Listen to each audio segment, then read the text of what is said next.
बाजे लगलौ ढोल बाजा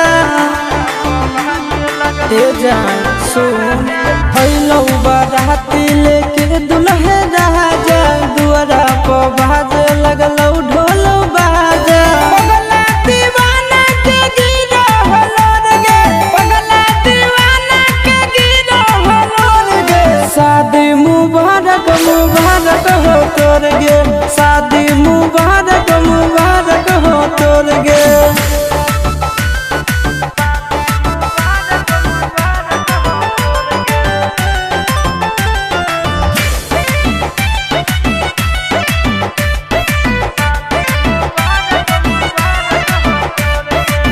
हमारा नसीब में तो नहीं हाली जान गे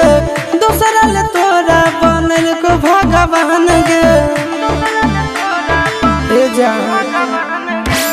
हमारा नसीब में तो नहीं हाली जान गे दूसरा ले तोरा बनल को भगवान गे चल जाई भी दूर हमसे होते ही भोर गे चल जाई भी दूर हमसे होते ही भोर गे शादी मुबारक मुबारक हो तोर गे शादी मुबारक मुबारक हो तोर गे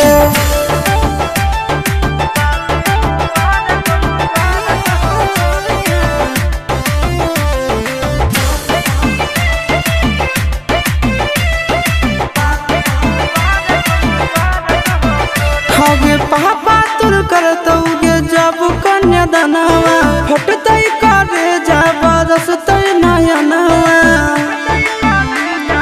ए सोना